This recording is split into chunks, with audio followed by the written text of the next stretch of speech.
محمد صلی وسلم علی سیدنا و مولانا محمد النبی الامی وعلی آلہ واصحابہ بعدد کل ذرۃ مئۃ الف الف مرہ۔ استخارہ کیا ہے؟ عن انس قال قال رسول اللہ صلی اللہ علیہ وسلم من خاب من استخار ولا ندم من استخار ولا عال من اقتصد۔ انس رضی اللہ عنہ سے روایت ہے کہ حضور صلی اللہ علیہ وسلم نے ارشاد فرمایا، استخارہ کرنے والا کبھی ناکام نہیں ہوتا، ولا ندم من استشارہ، اور مشورہ کرنے والا پشیمان نہیں ہوتا، ولا عال من اقتصد، اور میانہ روی اختیار کرنے والا فقر اور غریبی میں مبتلا نہیں ہوتا۔ اس مختصر سی حدیث میں نبی کریم صلی اللہ علیہ وآلہ وسلم نے ناکامی، پشیمانی اور ناداری جیسی لرزا دینے والی آفتوں سے بچنے کے لیے 3 کاموں کا اہتمام کرنے کی نہایت مؤثر تاکید فرمائی ہے۔ نمبر 1 استخارہ، نمبر 2 مشورہ، اور نمبر 3 میانہ روی۔ استخارہ کے لغوی معنی ہیں خیر چاہنا۔ اصطلاح میں استخارہ کا مطلب یہ ہے کہ انسان اللہ سے خیر اور بھلائی چاہنے کے لیے وہ عمل کرے جس کی نبی صلی اللہ علیہ وسلم نے امت کو تعلیم دی ہے۔ بعض اوقات آدمی کسی کام کو چھوڑنے یا نہ کرنے میں متردد ہوتا ہے اور اس کو شرح صدر نہیں ہوتا کہ وہ کیا رویہ اختیار کرے۔ خیر اور بھلائی کے اس کام کو اختیار کرنے میں کرے یا چھوڑ دے، ایسے تمام امور میں نبی صلی اللہ علیہ وسلم نے تاکید فرمائی کہ استخارہ کیا جائے۔ استخارہ دراصل اللہ تعالیٰ سے مشورہ طلب کرنا ہے۔ انسان اللہ سے یہ دعا کرتا ہے کہ پروردگار، میں اپنی کم علمی اور کوتاہ نظری کے باعث سمجھ نہیں پا رہا ہوں کہ پیش آمد معاملے میں میرے لیے خیر کا پہلو کون سا ہے۔ پروردگار تو خوب جانتا ہے کہ میرے لیے خیر اور بھلائی کس پہلو میں ہے۔ پروردگار میرے قلب کو اس کی طرف مائل فرما دے جس میں خیر اور بھلائی ہو۔ نکاح اور شادی کا مسئلہ ہو یا کاروبار کا، ملازمت چھوڑنے یا اختیار کرنے کی بات ہو یا ملازم نہ رکھنے کا معاملہ ہو یا کسی سفر پر جانے کی بات ہو، غرض جو بھی معاملہ درپیش ہو، اگر انسان کو اس میں تردد ہو، اس پر خیر کا پہلو واضح نہ ہو، تو وہ استخارہ کرے اور پھر جس طرف اس کے قلب کا میلان ہو اس کو قضاء الہی سمجھ کر اطمینان کے ساتھ اختیار کر لے۔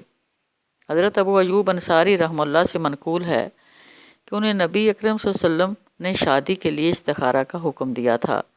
حضرت شیخ الاسلام علامہ ابن تیمیہ رحمہ اللہ فرماتے تھے کہ وہ شخص کبھی پشیمان اور شرمندہ نہیں ہوتا جو ہر معاملے میں خالق سے استخارہ کر لیتا ہے اور انسانوں سے مشورہ لے لیتا ہے اور پھر اپنے فیصلے پر جم جاتا ہے۔ حضرت سعد بن ابی وقاص رضی اللہ عنہ کا بیان ہے کہ نبی کریم صلی اللہ علیہ وآلہ وسلم نے ارشاد فرمایا، اللہ سے استخارہ کرنا اولاد آدم کی سعادت ہے، خوش بختی ہے، اور قضاء الہی پر راضی ہو جانا بھی اولاد آدم کی خوش نصیبی ہے۔ اور اولاد آدم کی بدبختی یہ ہے کہ وہ اللہ سے استخارہ نہ کرے اور اللہ کے فیصلے پر نہ خوش ہو۔ مسند احمد۔ حضرت جابر رضی اللہ عنہ کا بیان ہے کہ نبی صلی اللہ علیہ وسلم جس طرح ہمیں قرآن کی تعلیم دیتے تھے اس طرح استخارہ کرنے کی تعلیم بھی دیتے تھے۔ آپ صلی اللہ علیہ وسلم فرماتے تھے، جب تم میں سے کوئی کسی اہم معاملے میں متردد ہو تو وہ 2 رکعت نماز پڑھ کر استخارہ کی دعا پڑھے۔ بخاری شریف۔ نمبر 2 مشورہ۔ قرآن پاک میں مومنین کی ایک لازمی صفت یہ بھی بتائی گئی ہے کہ وہ آپس میں مشورے سے کام کرتے ہیں۔ وَأَمْرُهُمْ شُورَىٰ بَيْنَهُمْ، اور ان کے کام آپس کے مشورہ سے ہوتے ہیں۔ اجتماعی معاملات میں مشورہ کرنا تو ناگزیر ہے، انفرادی معاملات میں بھی دوسروں سے مشورہ کرنا پسندیدہ ہے، اور نبی صلی اللہ علیہ وآلہ وسلم نے نہایت تاکیدی انداز میں اس کی ترغیب دی ہے۔ کون نہیں چاہتا کہ وہ ندامت نہ اٹھائے اور کسی معاملے میں اس کو پشیمانی نہ ہو۔ اس کی کامیاب تدبیر نبی صلی اللہ علیہ وسلم نے یہ بتائی کہ ہر کام میں مشورہ کا اہتمام کیا جائے۔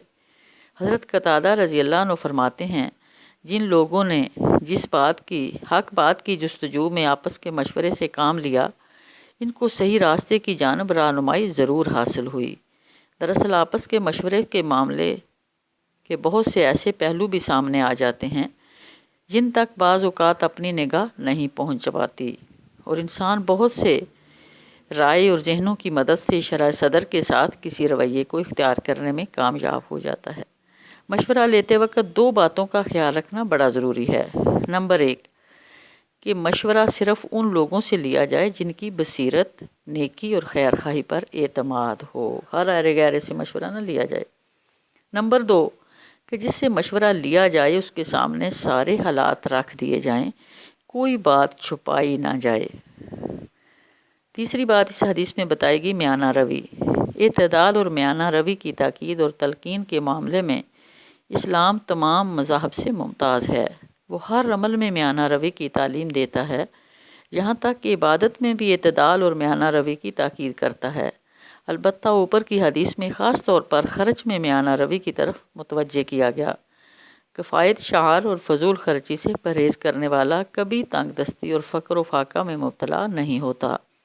وہ اپنے حالات اور اپنی آمدنی کے مطابق نہایت سوچ سمجھ کر خرچ کرے گا، نہ نمود و نمائش میں رقم ضائع کرے گا، نہ عیش و عشرت میں اپنی دولت اڑائے گا اور نہ فضول خرچی میں اپنی دولت اٹھائے گا، بلکہ جو کچھ خرچ کرے گا سوچ سمجھ کر کرے گا۔ قرآن پاک میں فضول خرچی کرنے والے کو شیطان کا بھائی قرار دیا گیا اور مومنوں کو ایک لازمی صفت بتائی گئی کہ وہ درمیانی روش اختیار کرتے ہیں، کہ نہ وہ بخل کرتے ہیں اور نہ اسراف میں مبتلا ہوتے ہیں۔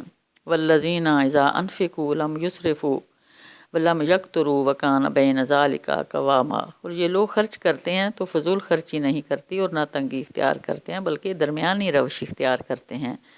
ایک اور موقع پر قرآن نے مومن کو ہدایت دی ہے، وَلَا تَجْعَلْ يَدَكَ مَغْلُولَةً إِلَىٰ عُنُقِكَ۔ نہ اپنا ہاتھ گردن سے باندھ کر رکھ، وَلَا تَبْسُطْهَا كُلَّ الْبَسْطِ، اور نہ اپنے ہاتھ کو بالکل کھلا چھوڑ دے، فَتَقْعُدَ مَلُومًا مَحْسُورًا، کہ تم ملامت زدہ اور عاجز بن کر رہ جائے۔ حضرت حذیفہ رضی اللہ عنہ سے روایت ہے کہ نبی صلی اللہ علیہ وسلم نے ارشاد فرمایا، خوشحالی میں میانہ روی کیا ہی خوب، ناداری میں اعتدال کی روش کیا ہی اچھی چیز ہے، عبادت میں درمیانی انداز کیا ہی بہتر ہے۔ اللہ تبارک و تعالیٰ اس حدیث کے مطابق، نبی اکرم صلی اللہ علیہ وسلم کے ان ارشادات کے مطابق ہمیں اپنی زندگیاں گزارنے کی توفیق عطا فرمائے۔ اور استخارہ بعض لوگ دوسرے لوگوں سے کرواتے ہیں، استخارہ خود کرنا چاہیے کہ خود اللہ سے مشورہ کریں۔ اللہ ہر بندے کے قریب ہے۔ قرآن پاک میں فرما گیا، نحن اقرب الیہ من حبل الورید، ہم تمہاری شاہ رگ کے بھی زیادہ قریب ہیں۔ اس اعتماد کے ساتھ اپنے اللہ سے خود مشورہ کریں اور اپنے تمام معاملات کو اللہ کے مشورے کی روشنی میں سنواریں۔ وآخر دعوانا الحمدللہ رب العالمین۔